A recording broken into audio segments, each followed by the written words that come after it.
Hi viewers, welcome to my class on steady state heat transfer. In the previous class, we have formulated the expression for steady state heat transfer through a composite wall.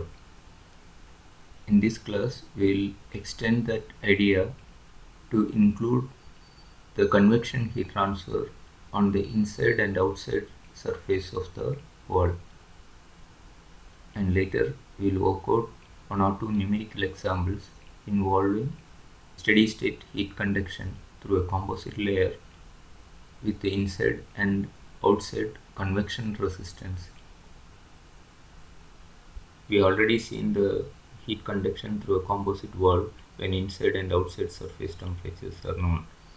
So only two conduction resistance were involved, the conduction resistance through the first layer and conduction resistance through the second layer. So we can find out the heat transfer like T1 minus T3 divided by L1 by AK1 plus L2 by AK2. Let us consider a composite wall of two layers with thickness L1 and L2, and let us take the material properties as K1 and K2. Now the temperatures inside fluid temperature is Ti and surface temperature here it's T1, and interior surface temperature let us take as T2 and outer surface temperature T3, and let us denote T0 as the outside fluid temperature. And inside and outside heat transfer coefficients are Hi and H0. That is for heat transfer coefficient from fluid to surface, and again from the surface to fluid the heat transfer coefficient is H0. Thermal conductivities we will take K1 and K2. In the previous class we have studied the conduction through a composite wall, so we have not considered the convection here on the inner surface or convection on the outer surface. Directly T1 and T3 were given, the wall temperatures were given. In that case the heat conduction through these two layers were involved, and we could calculate the heat transfer Q as T1 minus T3 divided by L1 by AK1, that is thermal resistance of this layer, plus L2 by AK2. Okay, so the temperature difference divided by summation of the resistance of both the layers will give the heat transfer in that case. But now we are given the inside and outside fluid temperatures, and convection heat transfer coefficients are given on either side. In that case, let us find out the heat transfer through this composite wall. Now we know that convection heat transfer, as per Newton's law of cooling, convection heat transfer is, you can rearrange the equation and write in this form. Heat transfer is Ti minus T1, temperature difference divided by convection resistance. The actual equation is Q is equal to Ha into delta T, that is H is Hi A into delta T is Ti minus T1. So Ha is taken down, so written as 1 by Ha. Here in this case it's Hia, 1 by Hia. So Q, the heat transfer, you can write it as Ti minus T1 divided by 1 by Hia. That is a heat that flows from inside fluid, the fluid present here, to the surface. The heat transfer is given by this expression. Now, as all of you are aware, in steady state conduction through the composite layer, the heat flowing from the fluid to the surface and heat conducted through the first layer and heat conducted through the second layer and the heat flowing from this outer layer to the fluid, all these should be equal. So whatever heat is flowing here, same should be conducted through this. At the same rate it should be conducted through the second layer, and again it should be convected out at the same rate to the outside fluid. Then only steady state will be attained.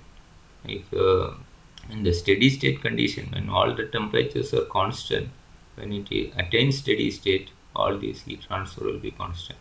Initially, when it is exposed to some fluid temperature, might be an unsteady state. Okay, it will be unsteady state, and after a certain period of time it will attain steady state. in the steady state condition, heat transfer through all these layers and through that fluid, all this will be constant. Now let us consider the heat flow conduction through the first layer. The conduction through the first layer you can find out as T1 minus T2 divided by thermal resistance of that layer, that is L1 by AK1. So Q, all of you are aware of this, T1 minus T2 divided by conduction resistance of that layer. Similarly, for the second layer also you can write T2 minus T3 divided by L2 by AK2. That is the heat conducted through the second layer, the rate of heat conduction through the second layer. And again, now you need to find out the heat convected out from the outer surface to the fluid. So you have to apply Newton's law of cooling, and there the equation is HA into delta T, but I am taking HA down, and H is, in this case it's H0, and temperature difference is T3 minus T0. So T3 minus T0 divided by 1 by H0 A gives the heat convected from the outer surface to the fluid. All these heat transfers are equal. So whatever I have written 4 equations now, heat convected from the fluid to the surface, heat conducted through the first layer, heat conducted through the second layer, and heat convected from the outer surface to the fluid. All these are equal, and you can also rearrange these by just cross multiplying. Okay, you can find out the temperature difference as Q into L2 by AK2. Similarly, from the first expression here in the previous, in this slide, no, like Ti minus T1 Q into HA 1 by HI A. Similarly, T1 minus T2 Q into L1 by AK1. So all these equations you can write in terms of temperature difference that I have written here. Ti minus T1 is Q into 1 by HIA, and T1 minus T2 is equal to Q into L1 by AK1, and again T2 minus T3 is Q into L2 by AK2, and T3 minus T0 is Q into 1 by H0 A. Now all the equations you can add. The purpose is to eliminate all these interface temperatures and get the expression for Q in terms of inside fluid temperature and outside fluid temperature. All these expressions are giving rate of heat transfer, but I want to eliminate the interface temperatures involved. Here in this expression T3 is involved, here expression T2 and T3 are involved. So I just want to eliminate and get the expression in terms of fluid temperatures. Generally the fluid temperatures will be known and other properties will be known. So to eliminate the interface temperatures or the surface temperatures, I am doing this. Now if you add all these, you will get the left hand side Ti minus T1 plus T1 minus T2, okay, plus T2 minus T3 plus T3 minus T0. So this minus T1 plus T1 cancels, minus T2 plus T2 cancels, minus T3 plus T3 cancels. You get Ti minus T0. So that means inside fluid temperature minus outside fluid temperature. So that is equal to, here Q is common, Q into, this is convection resistance. Inside bracket is convection resistance, and this is conduction resistance of first layer. This is conduction resistance of second layer, and this is convection resistance on the outer surface. So Q into, add all these resistances. So you get by adding that, left hand side you are getting Ti minus T0, and right hand side you are getting 1 by HIA plus L1 by AK1 plus L2 by AK2 plus 1 by H0 A.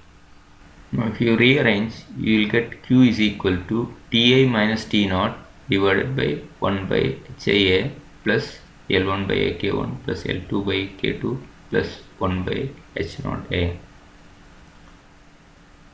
Now you can represent this in the form of a thermal circuit.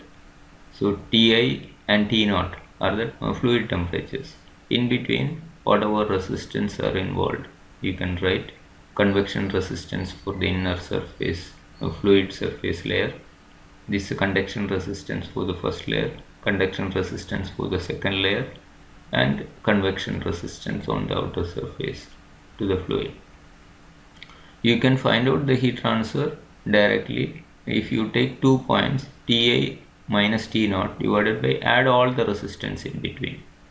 Then if you are taking Ta and T0, the resistance, all resistance will get, you have to add all the 4 resistance and divide by that. Ta minus T0 divided by addition of all these resistance. Suppose you are taking Ta and T2, Ta minus T2 divided by only these 2 resistance you should add and divide. So Ta minus T2 divided by 1 by Hia plus L1 by Ak1, that will give Q. So similarly any 2 points you can take, and that difference in temperature divided by summation of the resistance in between the 2 points. Suppose you take T1 and T3, T1 minus T3 divided by L1 by Ak1 plus L2 by Ak2. Or if you take T3 and T0, T3 minus T0, there is only one resistance in between. So T3 minus T0 divided by 1 by H0A. So this way you can use this thermal circuit and easily get the heat transfer in terms of different temperatures. So this helps to find out the interface temperatures. Once you get the heat transfer through the composite layer, suppose you require interior surface temperatures, so already heat flow is known, you can use any of this equation, say T2 minus T0 divided by summation of the resistance is Q, and Q is already known, you can find out T2. That way you can use these expressions to find out the interior temperatures. Now let us work out an example. A composite wall is constructed of 3 layers. The first layer has 350 mm thick and has a thermal conductivity 40 watts per meter Kelvin. The middle layer is 120 mm thick and its thermal conductivity is 4.2 watts per meter Kelvin. The outer layer of insulating material is 15 mm thick and has a thermal conductivity of 0.09 watts per meter Kelvin. The inside and outside surfaces of the wall are exposed to gases at 285 degrees centigrade and 38 degrees centigrade respectively, with convective heat transfer coefficients 250 watts per meter square Kelvin and 18 watts per meter square Kelvin. Find the heat flow through the composite wall in 2 hours. So you are having a composite wall with 3 layers. So I have explained it for 2 layers. If 3 layers are involved, you have to add one more resistance, conduction resistance, in the expression obtained. Now the thickness of the first layer is given and thermal conductivity of that is given, and the middle layer, that is central layer, is 120 mm thick and its thermal conductivity is 4.2 watts per meter Kelvin. And the outer layer is 15 mm thick and its thermal conductivity is 0.09 watts per meter Kelvin. So this lower thermal conductivity. Outer layer is almost an insulator which has got a low thermal conductivity. Inside and outside temperatures are given. For the gas temperatures, that fluid temperatures are given. So 285 degrees centigrade, 38 degrees centigrade, and the convection heat transfer coefficients are given as 250 watts per meter square Kelvin and 18 watts per meter square Kelvin. Now you have to find out the heat transfer through the composite wall in 2 hours. We know how to find out the rate of heat transfer. Once you get the rate of heat transfer, you have to multiply with the time period, because this rate of heat transfer is for a steady state heat conduction is constant throughout the time. Any time period you take, its same rate it is getting conducted through the composite wall. So this is the rate at which it is conducted, so that is per unit time. So to find out the total heat transfer in 2 hours, you multiply with the time period, that will give the total heat transfer in 2 hours. So once again I have tabulated the data given. inside temperature, outside temperature, inside and outside heat transfer coefficients. So HI and H naught. Thermal conductivities of 3 layers, 40 watts per meter Kelvin, 4.2 watts per meter Kelvin, and 0.09 watts per meter Kelvin. And the thickness of the layers, 350 mm, 120 mm, and 15 mm, all converted into meter by dividing by 1000. So you get 0.35, 0.12, and 0.015. So heat transfer through this composite wall can be calculated using this expression: Q is equal to Ti minus T naught, that is overall temperature difference, divided by total thermal resistance. So inside convection resistance, and since there are 3 layers of the wall, conduction resistance of each layers we should add, and outside convection resistance 1 by H naught A. Areas are equal, so all areas are same. Now you can substitute 285 minus 38 divided by 1 by area is taken as 1, unit area we have taken, so we will get the rate of heat transfer per unit area. Since area is not given, we have taken the area as 1, and we will be finally getting the rate of heat transfer per unit area. So 1 by area is 1 and HI is 250. L1 by AK1. So L1 first layer, this is in mm, 0.35 meter divided by area is 1 and the thermal conductivity is 40. And L2 120 mm, so 0.12 meter divided by area is 1 and thermal conductivity is 4.2, plus this is 15 mm, so 0.015 meter divided by area into thermal conductivity of that layer is 0.09, plus 1 by area is substituted here, and H naught is 18. Now if you work out this, you will get the rate of heat flow as 937.226 watts or joules per second. So so much is the heat transfer per second. So this 937.226 joules per second. Watts means joules per second. So per second, so much joules of heat is transferred, flowing through this wall. So to find out the heat transfer, heat flow in 2 hours, you have to multiply with the time period. 2 hours means 2 into 3600 seconds. So total 3600 into 2, 7200 seconds. Every second so much. For 7200 seconds, so much joules is the heat transfer. You can convert into megajoule by dividing by 10 raised to 6. So you get 6.748 megajoule. That is the total heat flow in 2 hours through this composite wall. Thank you for watching.